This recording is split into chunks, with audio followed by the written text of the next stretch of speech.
നമസ്കാരം. നമ്മളിന്ന് bipolar junction ട്രാൻസിസ്റ്ററിനെ കുറിച്ചാണ് പഠിക്കുന്നത്. ആദ്യ ക്ലാസ്സുകളിൽ നമ്മൾ പി എൻ ജംഗ്ഷൻ ഡയോഡുകളെക്കുറിച്ച് പഠിച്ചിരുന്നു. അതിൽ നിന്നും കുറച്ചുകൂടെ വ്യത്യസ്തമായിട്ടുള്ള ഒരു ഇലക്ട്രോണിക് ഡിവൈസ് തന്നെയാണ് bipolar junction transistor. P N junction ഡയോഡിന് രണ്ട് റീജിയനുകളാണ് ഉണ്ടായിരുന്നത്, ഒരു പി ടൈപ്പും ഒരു എൻ ടൈപ്പും. എന്നാൽ ഇവിടെ ബി ജെ ടിയിൽ 3 റീജിയൻസ് ആണുള്ളത്. ഒന്നുകിൽ 2 പി ടൈപ്പും ഒരു എൻ ടൈപ്പും, അല്ലെങ്കിൽ 2 എൻ ടൈപ്പും ഒരു പി ടൈപ്പും. അങ്ങനെ 3 റീജിയൻസ് ആണ് ബി ജെ ടിയിൽ ഉണ്ടാവുക. നിങ്ങളിപ്പോൾ കണ്ടുകൊണ്ടിരിക്കുന്ന ഈ കമ്പോണൻസ് ആണ് ബി ജെ ടി അല്ലെങ്കിൽ ബൈപോളാർ ജംഗ്ഷൻ ട്രാൻസിസ്റ്റർ. നമ്മുടെ ഈ ഒരു നൂറ്റാണ്ടിൻ്റെ ഗതി തന്നെ മാറ്റിയത് ഈ ബി ജെ ടിയുടെ കണ്ടെത്തലോട് കൂടിയാണ്. നിങ്ങളിപ്പോൾ ഉപയോഗിക്കുന്ന ഫോണാണെങ്കിലും ലാപ്ടോപ്പ് ആണെങ്കിലും എല്ലാ ഇലക്ട്രോണിക് ഗാഡ്ജറ്റ്സിലും ഈ ഒരു ഡിവൈസ് ഉണ്ട്. ഇതിൻ്റെ ഒരു അഡ്വാൻസ്ഡ് വേർഷനായാണ് പിന്നീട് IC ഇറങ്ങിയത്, ഇൻ്റഗ്രേറ്റഡ് സർക്യൂട്ട്സ്. അതിൻ്റെ എല്ലാം തുടക്കം ബൈപോളാർ ജംഗ്ഷൻ ട്രാൻസിസ്റ്റർ തന്നെയാണ്. ഈ ബി ജെ ടി എന്ന ഈ ഒരു കണ്ടെത്തൽ ഇല്ലായിരുന്നുവെങ്കിൽ ഒരുപക്ഷെ BSc കമ്പ്യൂട്ടർ സയൻസോ അല്ലെങ്കിൽ BCAയോ അങ്ങനൊരു ഡിപ്പാർട്ട്മെൻറ്റോ കോഴ്സോ ഒന്നും ഉണ്ടാവുകയില്ലായിരുന്നു. കാരണം കമ്പ്യൂട്ടറിൻ്റെ തന്നെ അടിസ്ഥാനം എന്ന് പറയുന്നത് ബി ജെ ടി ആണ്. ഈ കാണുന്നത് ബി ജെ ടിയുടെ ഡയഗ്രമാണ്. ഞാൻ ആദ്യം പറഞ്ഞിരുന്നു, ഇവിടെ 3 റീജിയൻസ് ആണുള്ളത്. ഒന്നുകിൽ 2 എൻ ടൈപ്പ് ഒരു പി ടൈപ്പ്, അതുമല്ലെങ്കിൽ 2 പി ടൈപ്പ് ഒരു എൻ ടൈപ്പ്. ഇപ്പോൾ ഇവിടെ 2 എൻ ടൈപ്പ് സെമി കണ്ടക്ടേഴ്സിനെ നിങ്ങൾക്ക് കാണാൻ സാധിക്കുന്നതാണ്. അത് രണ്ടിൻ്റെ നടുവിലായി ഒരു പി ടൈപ്പ് സെമി കണ്ടക്ടറിനെയും നിങ്ങൾക്ക് കാണാൻ കഴിയും. ഇങ്ങനെ 3 റീജിയൻസ് ചേരുന്നതാണ് ബി ജെ ടി എന്ന് പറയുന്നത്. ഇത് NPN type B J T ആണ്. ഇതുപോലെ PNP ടൈപ്പ് ബി ജെ ടിയും ഉണ്ട്. 3 റീജിയൻസ് കൂടാതെ ഇവിടെ 3 ടെർമിനൽസും നമുക്ക് കാണാം. ഒരു എമിറ്റർ ടെർമിനലുണ്ട്, പിന്നെ ഒരു ബേസ് ഉണ്ട്, പിന്നെ ഒരു കളക്ടറുണ്ട്. പി എൻ ജംഗ്ഷൻ ഡയോഡ് നമ്മൾ പഠിച്ചപ്പോൾ അവിടെ 2 ടെർമിനലുകളാണ് ഉണ്ടായിരുന്നത്. ഒന്ന് ഒരു പോസിറ്റീവ് ടെർമിനലും ഒന്ന് നെഗറ്റീവ് ടെർമിനലും. അതിൻ്റെ സ്ഥാനത്ത് ഇവിടെ 3 ടെർമിനൽസ് ഉണ്ട്, എമിറ്റർ, ബേസ് ആൻഡ് കളക്ടർ. നമ്മളിപ്പോൾ കണ്ടുകൊണ്ടിരിക്കുന്നത് PNP ബി ജെ ടി ആണ്. മുമ്പേ കണ്ടത് NPN ആയിരുന്നെങ്കിൽ ഇവിടെ PNP ആണ്. അതായത് 2 പി ടൈപ്പ് സെമി കണ്ടക്ടറിൻ്റെ നടുവിലാണ് എൻ ടൈപ്പ് സെമി കണ്ടക്ടർ സ്ഥിതി ചെയ്യുന്നത്. എന്തുകൊണ്ടാണ് ഇതിന് ബൈപോളാർ ജംഗ്ഷൻ ട്രാൻസിസ്റ്റർ എന്ന് പേര് കിട്ടാനുള്ള കാരണം? ബൈ എന്നാൽ 2 ആണെന്ന് നമുക്കറിയാം. പോളാർ എന്നാലും നമുക്കറിയാം. പോളാർ എന്നാൽ ധ്രുവങ്ങൾ എന്നാണ്. ധ്രുവങ്ങളെന്ന് പറഞ്ഞാൽ നമ്മുടെ ഭൂമിയുടെ നോർത്തേൺ പോളാറും സദേൺ പോളാറും മാത്രമല്ല, സൗത്ത് പോളും മാത്രമല്ല, അല്ലാതെ മറ്റൊരു അർത്ഥം കൂടിയുണ്ട്. ധ്രുവങ്ങൾ എന്നാൽ 2 എതിർവശത്തുള്ള 2 ഭാഗങ്ങളെയാണ് പറയുന്നത്. ഇപ്പോൾ ഇവിടെ ചാർജ് കാരിയേഴ്സ് ആണ്. അപ്പം ചാർജ് കാരിയേഴ്സിൻ്റെ 2 പൊളാരിറ്റി എന്ന് പറയുന്നത് എന്താണ്? ഒന്ന് ഇലക്ട്രോൺ ആണ്, മറ്റൊന്ന് ഹോൾസ് ആണ്. സെമി കണ്ടക്ടറിൽ ഇലക്ട്രോണിൻ്റെയും ഹോൾസിൻ്റെയും ഫ്ലോ ഉണ്ട്. അപ്പോൾ ഇവിടെ ബൈപോളാർ എന്നുകൊണ്ട് ഉദ്ദേശിക്കുന്നത് ഹോൾസും ഇലക്ട്രോൺസുമാണ്. അപ്പോൾ ഇവിടെ ഹോൾസുമുണ്ട്, ഇലക്ട്രോൺസുമുണ്ട്. ഹോൾസ് കാരണം ഉണ്ടാകുന്ന കറണ്ടുമുണ്ട്, ഇലക്ട്രോൺസ് കാരണം ഉണ്ടാകുന്ന കറണ്ടുമുണ്ട്. അങ്ങനെ 2 രീതിയിലുള്ള കറണ്ടും ഉള്ളത് കൊണ്ട് തന്നെയാണ് ഇതിനെ ബൈപോളാർ ജംഗ്ഷൻ ട്രാൻസിസ്റ്റർ എന്ന് വിളിക്കുന്നത്. ജംഗ്ഷൻ കാരണം ഇവിടെ 2 ജംഗ്ഷനുകൾ നമുക്ക് കാണാം. ആ ജംഗ്ഷനിലൂടെയാണ് ഈ 2 ഡിഫറെൻറ്റ് പൊളാരിറ്റിയിലുള്ള ഹോളും ഇലക്ട്രോണും കടന്നു പോകുന്നത്. അതുകൊണ്ടാണ് ഇതിന് ബൈപോളാർ ജംഗ്ഷൻ ട്രാൻസിസ്റ്റർ എന്ന് വിളിക്കുന്നത്. പിന്നെ ട്രാൻസിസ്റ്റർ എന്ന് പറഞ്ഞാൽ അതിൻ്റെ അർത്ഥം എന്ന് പറഞ്ഞാൽ അവിടെ റെസിസ്റ്ററിൻ്റെ വാല്യൂ ചേഞ്ച് ചെയ്യുന്നു എന്നതാണ്. അതായത് ഈ എമിറ്ററിൻ്റെ റെസിസ്റ്റർ അല്ല ബേസിലെ റെസിസ്റ്റർ അല്ല കളക്ടറിലുള്ളത്. അപ്പോൾ അവിടെ റെസിസ്റ്റൻസിലുണ്ടാകുന്ന വ്യത്യാസം കാരണമാണ് നമ്മൾ ആ ഒരു ട്രാൻസിസ്റ്റർ എന്ന പേര് നൽകാനുള്ള കാരണം. ഇതൊരു NPN ട്രാൻസിസ്റ്ററാണ്. ഈ ട്രാൻസിസ്റ്ററിലേക്ക് ഒന്ന് നോക്കിക്കഴിഞ്ഞാൽ നമുക്ക് 2 PN ജംഗ്ഷൻ ഡയോഡുകളെ ചേർത്ത് വെച്ചതായി നമുക്ക് തോന്നും.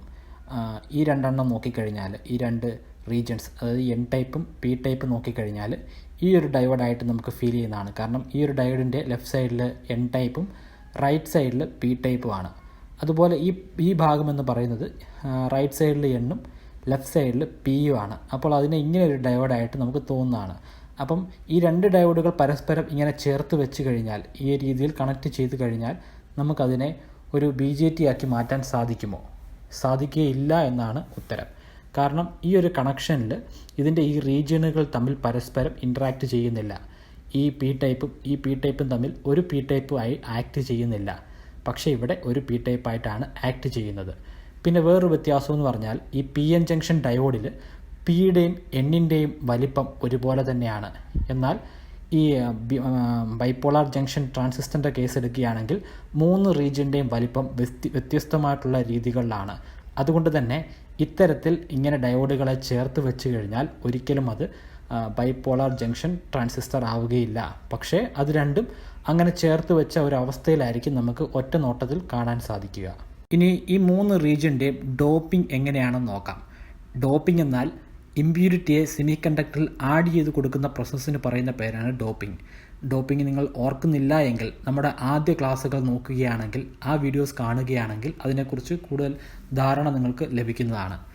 അപ്പോൾ ഇതിൽ എപ്രകാരമാണ് ഈ 3 റീജിയണിലും ഡോപ്പിംഗ് കൊടുക്കുന്നത് നോക്കാം. 3 റീജിയണിലും വ്യത്യസ്തമായിട്ടുള്ള രീതിയിൽ തന്നെയാണ് ഡോപ്പിംഗ് കൊടുക്കുന്നത്. ആദ്യം എമിറ്റർ ഹെവിലി ഡോപ്ഡ് ആണ്. അതിനർത്ഥം അവിടുത്തെ മെജോറിറ്റി എൻ ടൈപ്പ് സെമി കണ്ടക്ടറാണ് എമിറ്റർ എന്ന് പറയുന്നത്. അപ്പോൾ അവിടെ മെജോറിറ്റി കാരിയർ എന്ന് പറയുന്നത്, അതായത് കൂടുതലായി ഉള്ളത് അല്ലെങ്കിൽ നമ്മൾ ഡോപ്പ് ചെയ്തിരിക്കുന്ന അല്ലെങ്കിൽ ആഡ് ചെയ്ത് കൊടുത്തിരിക്കുന്ന ഇമ്പ്യൂരിറ്റി ഇലക്ട്രോൺസ് തന്നെയാണ്. അങ്ങനെ ആഡ് ചെയ്തിരിക്കുന്ന ആ ഇലക്ട്രോൺസ് വളരെയധികം കൂടുതലാണ്. അതുകൊണ്ടാണ് അതിനെ നമ്മൾ ഹെവിലി ഡോപ്ഡ് എന്ന് പറയുന്നത്. അപ്പോൾ എമിറ്റർ റീജിയൻ എന്ന് പറയുന്നത് ഹെവിലി ഡോപ്ഡ് ആണ്. അതിനർത്ഥം അവിടെ കൂടുതലായി ഇലക്ട്രോൺസിനെ നമ്മൾ ആഡ് ചെയ്ത് കൊടുത്തിട്ടുണ്ട്. അതിനുശേഷം വരുന്ന ബേസ് ലൈറ്റ്ലി ഡോപ്ഡ് ആണ്. അവിടെ ഇമ്പ്യൂരിറ്റീസ് ഉണ്ട്. പി ടൈപ്പ് ആയതുകൊണ്ട് തന്നെ അവിടെ ഹോൾസ് ആണ് ഇമ്പ്യൂരിറ്റീസ് ആയിട്ട് വരുന്നത്. എന്നാൽ താരതമ്യേന അവിടെയുള്ള ഹോൾസിൻ്റെ എണ്ണം വളരെ കൂടുതൽ തന്നെയാണ്. പക്ഷേ താരതമ്യേന അവിടുത്തെ ഹോൾസിൻ്റെ എണ്ണം വളരെ കുറവാണ്, ലൈറ്റ്ലി ഡോപ്ഡ് ആണ്. അത് കഴിഞ്ഞ് വരുന്നതാണ് കളക്ടറിൽ മോഡറേറ്റ്ലി ഡോപ്ഡ് ആണ്. അവിടെ ഒത്തിരി കൂടുതലുമല്ല ഒത്തിരി കുറവുമല്ല. കളക്ടർ എൻ ടൈപ്പ് സെമി കണ്ടക്ടറാണ്.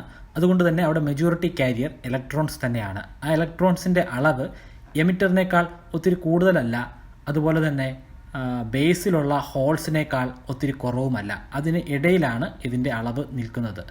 ഇനി ഇതിൻ്റെ വലിപ്പം എങ്ങനെയാണെന്ന് നോക്കാം.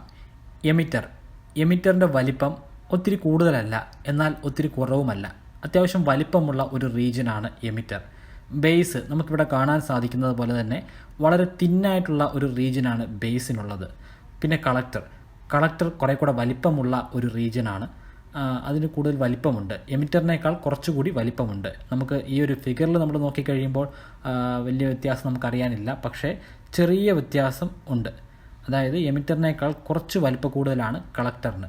എമിറ്ററിന് അത്യാവശ്യം വലിപ്പമുണ്ട്, ബേസിന് വലിപ്പം വളരെ കുറവാണ്. അതിൻ്റെ തിക്നെസ് എന്നാണ് പറയുന്നത്. തിക്നെസ് വളരെ തിന്നാണ്. എമിറ്ററിൻ്റെ മോഡറേറ്റ്ലി ലാർജാണ്, കളക്ടറിൻ്റേത് ലാർജാണ്, എമിറ്ററിനെക്കാട്ടിലും ലാർജാണ്. അങ്ങനെയാണ് അതിൻ്റെ വലിപ്പം. പിന്നെ എമിറ്റർ എന്ന് പറയുന്നത്, എമിറ്ററിൻ്റെ ജോലി എമിറ്റ് ചെയ്യുക എന്നതാണ്. അതായത് അവിടെയുള്ള മെജോറിറ്റി കാരിയർ ഏതാണോ ആ മെജോറിറ്റി കാരിയറിനെ എമിറ്റ് ചെയ്യുക എന്നതാണ് എമിറ്ററിൻ്റെ ജോലി. കളക്ടറിൻ്റെ ജോലി അപ്പോൾ സ്വാഭാവികമായിട്ടും എന്തായിരിക്കും? കളക്ടറിൻ്റെ ജോലി കളക്ട് ചെയ്യുക എന്നാണ്. എമിറ്റർ എമിറ്റ് ചെയ്യുന്ന ആ മെജോറിറ്റി കാരിയറിനെ കളക്ടർ കളക്ട് ചെയ്യുന്നു. എപ്പോഴും എമിറ്ററും കളക്ടറും ഒരേ സെമി കണ്ടക്ടർ തന്നെയാവും. അതായത് എമിറ്റർ എൻ ടൈപ്പ് ആണെങ്കിൽ കളക്ടർ എന്തായാലും എൻ ടൈപ്പ് തന്നെ ആയിരിക്കും. എമിറ്റർ പി ടൈപ്പ് ആണെങ്കിൽ കളക്ടർ എന്തായാലും പി ടൈപ്പ് തന്നെ ആയിരിക്കും. അപ്പോൾ ഇവിടെ എൻ ടൈപ്പ് ആണ് രണ്ടും. അപ്പോൾ എമിറ്റർ എമിറ്റ് ചെയ്യുന്നത് അവിടുത്തെ മെജോറിറ്റി കാരിയറായ ഇലക്ട്രോൺസ് തന്നെയാണ്. അതേ ഇലക്ട്രോൺസിനെ തന്നെയാണ് കളക്ടർ കളക്ട് ചെയ്യുന്നത്. BJTക്ക് പ്രധാനമായിട്ടും 3 റീജിയൺ ഓഫ് ഓപ്പറേഷൻസ് ആണുള്ളത്. മൊത്തത്തിൽ 4 റീജിയൻസ് ഓഫ് ഓപ്പറേഷനാണ്. പക്ഷേ നമ്മൾ ഉപയോഗിക്കുന്ന, നമുക്ക് പ്രാധാന്യമുള്ള 3 റീജിയൺ ഓഫ് ഓപ്പറേഷൻസ് ആണുള്ളത്. 4ാമത്തേന് നമുക്ക് വലിയ പ്രയോജനമൊന്നുമില്ല. അതുകൊണ്ട് തന്നെ നമ്മളത് കോമണായി അങ്ങനെ ഉപയോഗിക്കാറുമില്ല. അതിലുള്ള ഓരോന്നും എന്തൊക്കെയാണെന്നാണ് നമ്മളിവിടെ പരിചയപ്പെടാൻ പോകുന്നത്. ആദ്യത്തേത് ആക്റ്റീവ് റീജിയൻ ആണ്. ആക്റ്റീവ് റീജിയൻ ഈ കാണുന്നതാണ് അതിൻ്റെ സർക്യൂട്ട് ഡയഗ്രാം. ഇവിടെ നമ്മൾ NPN ട്രാൻസിസ്റ്ററാണ് ഉപയോഗിച്ചിരിക്കുന്നത്. നിങ്ങൾക്ക് വേണമെങ്കിൽ PNP വേണമെങ്കിലും എഴുതാം. പക്ഷേ അപ്പോഴും ഇവിടെ കൊടുക്കുന്ന ബയാസിങ്, ഈ സെല്ലിൻ്റെ ബയാസിങ് പ്രോപ്പറായിട്ട് തന്നെ കൊടുക്കണമെന്ന് മാത്രമേ ഉള്ളൂ. എങ്ങനെയാണ് ഈ ബയാസിങ് ഇവിടെ കൊടുത്തിരിക്കുന്നത് നോക്കാം. ഇത് PNP ട്രാൻസിസ്റ്ററാണ്. അതിനെ ആക്റ്റീവ് റീജിയൻ ആക്കണമെങ്കിൽ, PNP അല്ല NPN ആണെങ്കിലും അതിനെ ആക്റ്റീവ് റീജിയൻ ആക്കണമെങ്കിൽ അതിൻ്റെ എമിറ്റർ ബേസ്, ഈ കാണുന്നതാണ് എമിറ്റർ, ഈ കാണുന്നതാണ് ബേസ്. അപ്പോൾ എമിറ്ററിനും ബേസിനും എക്രോസ് കൊടുക്കുന്ന സെല്ല് ഫോർവേഡ് ബയാസിങ്ങിലായിരിക്കണം. അതുകൂടാതെ ഇതാണ് കളക്ടർ, ഇത് ബേസ് ആണ്. ഇത് രണ്ടിനും എക്രോസ് കൊടുക്കുന്ന സെല്ല്, ആ സെല്ലിന് എക്രോസ് കൊടുക്കുന്ന ആ ഒരു സെല്ല് ഇവിടെ ഒരു റിവേഴ്സ് ബയാസ്ഡ് ആയിരിക്കണം കൊടുക്കേണ്ടത്. അപ്പോൾ ഇങ്ങനെ റിവേഴ്സ് ബയാസ്ഡും ഇവിടെ ഫോർവേഡ് ബയാസ്ഡും കൊടുക്കുന്ന ഒരു ബയാസിംഗ് ആണ് നമ്മൾ പ്രൊവൈഡ് ചെയ്യുന്നതെങ്കിൽ അത് ആക്റ്റീവ് റീജിയനായിട്ട് ആക്ട് ചെയ്യുന്നതാണ്. അപ്പോൾ ഇവിടെ ഫോർവേഡ് ബയാസ്ഡ് ആണ്, ഇവിടെ റിവേഴ്സ് ബയാസ്ഡ് ആണ്. അതുകൊണ്ട് തന്നെ ഇത് ആക്റ്റീവ് റീജിയൻ ആണ്. എങ്ങനെയാണ് ഇത് ഫോർവേഡ് ബയാസ്ഡ് ആകുന്നത്? നമ്മൾ ആദ്യ ക്ലാസ്സുകളിൽ അതിനെക്കുറിച്ച് പറഞ്ഞിട്ടുണ്ട്. എന്നാലും ഇവിടെ ചെറിയ രീതിയിൽ ഞാനൊന്ന് വിശദീകരിക്കാം. ഇവിടെ ഫോർവേഡ് ബയാസ്ഡ് ആണ്. ഫോർവേഡ് ബയാസ്ഡ് എന്ന് പറഞ്ഞു കഴിഞ്ഞാൽ നമ്മൾ കൊടുക്കുന്ന സെൽ അല്ലെങ്കിൽ ബാറ്ററി അതിന് 2 ടെർമിനലുണ്ടെന്ന് നമുക്കറിയാം. ഒരു നെഗറ്റീവ് ടെർമിനലും ഒരു പോസിറ്റീവ് ടെർമിനലുമുണ്ട്. നെഗറ്റീവ് ടെർമിനൽ എൻ ടൈപ്പിന് നേരെയും പോസിറ്റീവ് ടെർമിനൽ പി ടൈപ്പിന് നേരെയും കണക്ട് ചെയ്താൽ അത് ഫോർവേഡ് ബയാസ്ഡ് ആണ്. അപ്പോൾ ഇത് ഫോർവേഡ് ബയാസ്ഡ് ആണ്. ഈ ഭാഗം നോക്കാം. ഇവിടെ പോസിറ്റീവ്, ഇത് കാണുന്നതാണ് പോസിറ്റീവ് ടെർമിനൽ. ഈ പോസിറ്റീവ് ടെർമിനൽ, സെല്ലിൻ്റെ പോസിറ്റീവ് ടെർമിനൽ ഈ BJTയുടെ ഈ കളക്ടറിൻ്റെ എൻ ടൈപ്പിലേക്കാണ് പോകുന്നത്. അപ്പോൾ എൻ ടൈപ്പിലേക്ക് പോകുന്നതുകൊണ്ട് തന്നെ അത് റിവേഴ്സ് ബയാസ്ഡ് ആണ്. അത് മാത്രം പോരാ, ഇപ്പുറത്തെ സെല്ല്, അതായത് അതിൻ്റെ നെഗറ്റീവ് ടെർമിനലിൽ പോയിരിക്കുന്നത് പി ടൈപ്പിലോട്ടാണ്. അപ്പം അതുകൊണ്ട് രണ്ടും ഒരേപോലെ തന്നെ സാറ്റിസ്ഫൈ ചെയ്യുന്നത് കൊണ്ട് തന്നെ ഇത് റിവേഴ്സ് ബയാസ്ഡ് ആകുന്നു. നിങ്ങൾക്കിപ്പോൾ ഫോർവേഡ് ബയാസ്ഡ് എന്താണെന്നും റിവേഴ്സ് ബയാസ്ഡ് എന്താണെന്നും ഒന്നുകൂടെ ഒന്ന് ഓർക്കാൻ കഴിഞ്ഞു എന്ന് പ്രതീക്ഷിക്കുന്നു. അപ്പോൾ ഇങ്ങനെ നമ്മൾ കണക്ട് ചെയ്തതുകൊണ്ട് തന്നെ ഈ റീജിയൻ ആക്റ്റീവ് റീജിയനായിട്ട് തന്നെ ആക്ട് ചെയ്യുന്നു. ഈ ആക്റ്റീവ് റീജിയനിൽ നമ്മൾ ഇങ്ങനൊരു സർക്യൂട്ടിനെ ഡിസൈൻ ചെയ്യുമ്പോൾ ഇതിനെയാണ് നമ്മൾ ആംപ്ലിഫിക്കേഷൻ പ്രോസസ്സിന് വേണ്ടി ഉപയോഗിക്കുന്നത്. അതായത് നമുക്കിപ്പോൾ ഒരു സിഗ്നലുണ്ട്, അപ്പോൾ ആ സിഗ്നലിനെ ആംപ്ലിഫൈ ചെയ്യണം, അതായത് അതിൻ്റെ ആംപ്ലിറ്റ്യൂഡ് നമുക്ക് വർദ്ധിപ്പിക്കണം. അപ്പോൾ അങ്ങനെ വരുന്ന സിറ്റുവേഷനിൽ BJTയെ നമ്മൾ ഇത്തരത്തിലുള്ള ബയാസിങ് കൊടുത്തിട്ടാണ് അതിനെ ഓപ്പറേറ്റ് ചെയ്യുന്നത്. അതിനെയാണ് നമ്മൾ ആക്റ്റീവ് റീജിയൻ എന്ന് പറയുന്നത്. ആംപ്ലിഫിക്കേഷൻ കുറച്ചുകൂടി എളുപ്പത്തിൽ മനസ്സിലാക്കാനായിട്ട് നമുക്ക് ഒരു ഓഡിയോ സിഗ്നലിനെ എടുക്കാം. അതായത് നമ്മൾ റെക്കോർഡ് ചെയ്യുന്ന ഒരു ഓഡിയോ സിഗ്നൽ, ആ ഓഡിയോ സിഗ്നലിൻ്റെ സൗണ്ട് വളരെ കുറവാണെന്ന് കരുതുക. അപ്പോൾ അതിനെ എന്ത് ചെയ്യണം? അതിൻ്റെ സൗണ്ട് കൂട്ടാനായിട്ട് അതിനെ ആംപ്ലിഫൈ ചെയ്യണം. അങ്ങനെ ആംപ്ലിഫൈ ചെയ്യാൻ വേണ്ടി നമ്മൾ ഉപയോഗിക്കുന്ന ട്രാൻസിസ്റ്ററിൻ്റെ ഓപ്പറേഷനാണ് ആക്റ്റീവ് റീജിയനിലുള്ള ഓപ്പറേഷൻ. അവിടെ എന്താണ് കണ്ടീഷൻ? അവിടുത്തെ കണ്ടീഷൻ എന്ന് പറയുന്നത് അതിൻ്റെ എമിറ്റർ ബേസ്ഡ് ജംഗ്ഷൻ, ആ എമിറ്റർ ബേസ്ഡ് ജംഗ്ഷനിൽ കൊടുക്കുന്ന സെല്ല് ഫോർവേഡ് ബയാസിലായിരിക്കണം. അതുപോലെ കളക്ടർ ബേസിൽ കൊടുക്കുന്ന സെല്ല് റിവേഴ്സ് ബയാസിലായിരിക്കണം. അങ്ങനെയാണെങ്കിൽ അത് ആക്റ്റീവ് റീജിയനിൽ വർക്ക് ചെയ്യുന്നതാണ്. അതിനെ നമുക്കപ്പോൾ ആംപ്ലിഫിക്കേഷൻ പ്രോസസ്സിന് വേണ്ടി ഉപയോഗിക്കാൻ സാധിക്കുന്നതാണ്. ആക്റ്റീവ് റീജിയൻ്റെ ഏതൊക്കെ ടെർമിനലാണ് ഏറ്റവും കൂടുതൽ വാല്യൂ ഉള്ളതെന്ന് നോക്കാം. നമുക്കറിയാം ഇതിന് 3 ടെർമിനലാണുള്ളത്. ഒന്ന് എമിറ്ററാണ്, അപ്പോൾ അവിടുത്തെ വോൾട്ടേജ് VE ആണെന്ന് എടുക്കുക. ബേസിൻ്റെ അവിടുത്തെ വോൾട്ടേജ് VB, കളക്ടറിൻ്റെ അവിടുത്തെ വോൾട്ടേജ് VC ആണ്. അപ്പോൾ ആദ്യത്തെ കണ്ടീഷൻ നോക്കാം. VBE, അതായത് ബേസിനും എമിറ്ററിനും അക്രോസ് കൊടുക്കുന്ന വോൾട്ടേജ് എങ്ങനെയാണെന്ന് നോക്കാം. ബേസിലേക്കാണല്ലോ ഇവിടുത്തെ ഈ പോസിറ്റീവ് വാല്യൂ വരുന്നത്. അപ്പോൾ VB ആണ് VEയേക്കാൾ കൂടുതൽ. കാരണം V എന്ന് പറയുന്നത് അവിടോട്ട് നെഗറ്റീവ് വാല്യൂ ആണ് കൊടുക്കുന്നത്, ബേസിലേക്ക് നമ്മൾ പോസിറ്റീവ് വാല്യൂ ആണ് കൊടുക്കുന്നത്. അത് കഴിഞ്ഞ് നമുക്ക് കളക്ടറും ബേസും തമ്മിലുള്ള ആ ജംഗ്ഷൻ നോക്കാം. അവിടെ എങ്ങനെയാണ് വോൾട്ടേജ് കൊടുത്തതെന്ന് നോക്കാം. കളക്ടറിലേക്കാണ് പോസിറ്റീവ് വോൾട്ടേജ് കൊടുക്കുന്നത്, പോസിറ്റീവ് ടെർമിനൽ അങ്ങോട്ടാണ്. അതുകൊണ്ട് തന്നെ VC ആയിരിക്കും വലുത്. VB എന്ന് പറയുന്നത് ചെറുതാണ്, അത് നെഗറ്റീവ് വോൾട്ടേജ് ആണ്. ഇവിടെ ബേസിൽ പോസിറ്റീവ് വോൾട്ടേജും വരുന്നുണ്ട്, അതുപോലെ തന്നെ നെഗറ്റീവ് വോൾട്ടേജും വരുന്നുണ്ട്. അപ്പോൾ മൊത്തത്തിലുള്ള ബേസ് എടുക്കുമ്പോൾ ഈ പോസിറ്റീവിൽ നിന്നും ഈ നെഗറ്റീവ് കുറയ്ക്കുന്നതായിരിക്കും യഥാർത്ഥ വാല്യൂ. അപ്പോൾ ഈ 3 വാല്യൂവിലും ഏതാണ് ഏറ്റവും വലുതെന്ന് നോക്കാം. കളക്ടർ നോക്കാം. കളക്ടറിൻ്റെ അവിടോട്ട് പോസിറ്റീവ് മാത്രമേ വരുന്നുള്ളൂ, അതുകൊണ്ട് തന്നെ കളക്ടറായിരിക്കും വലുത്. ബേസ് എടുക്കാം. ബേസിൻ്റെ അവിടേക്ക് പോസിറ്റീവും വരുന്നുണ്ട്, നെഗറ്റീവും വരുന്നുണ്ട്, അതുകൊണ്ട് ബേസ് കളക്ടറിനേക്കാളും ചെറുതായിരിക്കും. എമിറ്റർ നോക്കിയാലോ, എമിറ്ററിലേക്ക് നെഗറ്റീവ് മാത്രമേ വരുന്നുള്ളൂ, അതുകൊണ്ട് തന്നെ അതായിരിക്കും ഏറ്റവും ചെറിയ വോൾട്ടേജ്. അപ്പോൾ ഏറ്റവും കൂടുതൽ വോൾട്ടേജ് ആക്റ്റീവ് റീജിയനിൽ ഏറ്റവും കൂടുതൽ വോൾട്ടേജ് കളക്ടർ ടെർമിനലിന് നേരെയും അതിന് ശേഷം ബേസ് വോൾട്ടേജ് ആണ് ഏറ്റവും അതിന് താഴെയുള്ള വാല്യൂ. അതിന് ഏറ്റവും താഴെയുള്ള വാല്യൂ ആയിരിക്കും എമിറ്റർ ടെർമിനലിലുള്ള എമിറ്റർ വോൾട്ടേജ്. ഈ കാണുന്നതാണ് കട്ട് ഓഫ് റീജിയൻ്റെ സർക്യൂട്ട്. അപ്പോൾ അവിടെ എങ്ങനെയാണ് നമ്മൾ ബയാസിങ് കൊടുത്തിരിക്കുന്നത് നോക്കാം. ഇപ്പോൾ നമ്മൾ പറഞ്ഞിട്ടുണ്ട് രണ്ടിടത്തും റിവേഴ്സ് ബയാസ്ഡ് ആണ് കൊടുക്കേണ്ടത്. രണ്ടിടത്തും റിവേഴ്സ് ബയാസ്ഡ് കൊടുത്തു കഴിഞ്ഞാൽ അത് കട്ട് ഓഫ് റീജിയൻ ആയിരിക്കും. അപ്പോൾ എമിറ്റർ ബേസിൽ എങ്ങനെയാണെന്ന് നോക്കാം. എമിറ്റർ ബേസിൽ കൊടുത്തിരിക്കുന്നത് എമിറ്റർ N ടൈപ്പ് സെമി കണ്ടക്ടറാണ്. അതിലേക്ക് കണക്ട് ചെയ്തിരിക്കുന്നത് സെല്ലിൻ്റെ പോസിറ്റീവ് ടെർമിനലാണ്. സെല്ലിൻ്റെ നെഗറ്റീവ് ടെർമിനൽ കണക്ട് ചെയ്തിരിക്കുന്നത് ബേസിലേക്കാണ്. ബേസ് P ടൈപ്പാണ്. അപ്പോൾ P ടൈപ്പിൽ നെഗറ്റീവും N ടൈപ്പിൽ പോസിറ്റീവുമാണ് കണക്ട് ചെയ്തിരിക്കുന്നത്. അതുകൊണ്ട് തന്നെ അത് റിവേഴ്സ് ബയാസ്ഡ് ആണ്. നമ്മുടെ കണ്ടീഷൻ സാറ്റിസ്ഫൈ ചെയ്യുന്നുണ്ട്. അത് കഴിഞ്ഞ് രണ്ടാമത്തെ നോക്കാം. അവിടെ കളക്ടറും ബേസുമാണ്. കളക്ടറിലേക്ക് കണക്ട് ചെയ്തിരിക്കുന്നത് പോസിറ്റീവ് ടെർമിനലാണ്. കളക്ടർ N ടൈപ്പ് സെമി കണ്ടക്ടറാണ്. അതുപോലെ നെഗറ്റീവ് ടെർമിനൽ കണക്ട് ചെയ്തിരിക്കുന്നത് ബേസിലേക്കാണ്. ബേസ് P ടൈപ്പ് സെമി കണ്ടക്ടറാണ്. അപ്പോൾ പോസിറ്റീവ് ടെർമിനൽ എൻ ടൈപ്പിലേക്കും നെഗറ്റീവ് ടെർമിനൽ പി ടൈപ്പിലേക്കും കണക്ട് ചെയ്തിരിക്കുന്നു. അതുകൊണ്ട് തന്നെ ഇതും റിവേഴ്സ് ബയാസ്ഡ് ആണ്. ഇനി ഇവിടുത്തെ വോൾട്ടേജ് എങ്ങനെയാണെന്ന് നോക്കാം.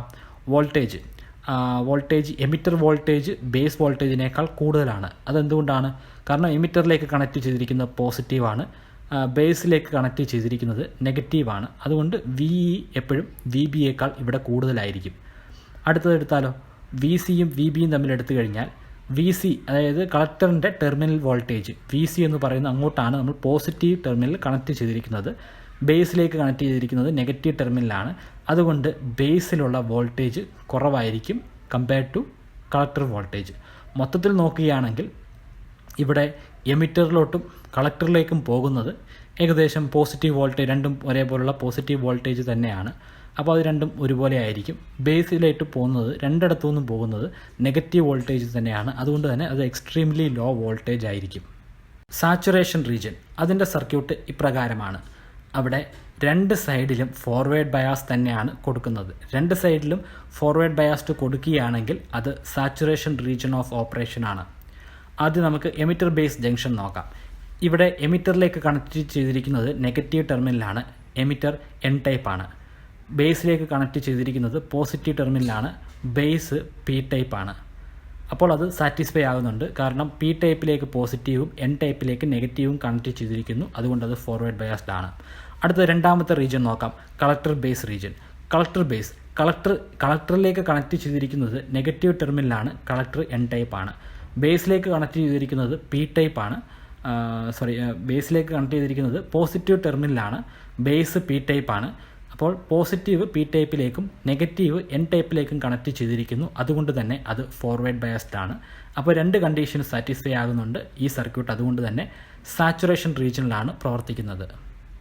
സാച്ചുറേഷൻ റീജിയനിലുള്ള വോൾട്ടേജ് എപ്രകാരമാണെന്ന് നോക്കാം. ബേസ് വോൾട്ടേജ് കൂടുതലായിരിക്കും. കാരണം രണ്ടിടത്തു നിന്നും വരുന്ന പോസിറ്റീവ് ടെർമിനൽ കണക്ട് ചെയ്തിരിക്കുന്നത് ബേസിലേക്കാണ്. അപ്പോൾ രണ്ട് കണ്ടീഷനിലും ബേസ് ആയിരിക്കും കൂടുതൽ compared to emitter voltage and collector voltage. എമിറ്ററും കളക്ടറും നോക്കിയാലോ, രണ്ടിലേക്കും പോകുന്നത് നെഗറ്റീവ് ടെർമിനലാണ്. അതുകൊണ്ട് തന്നെ രണ്ടിടത്തെയും ടെർമിനൽ വോൾട്ടേജ് എന്ന് പറയുന്നത് വളരെ കുറവാണ്.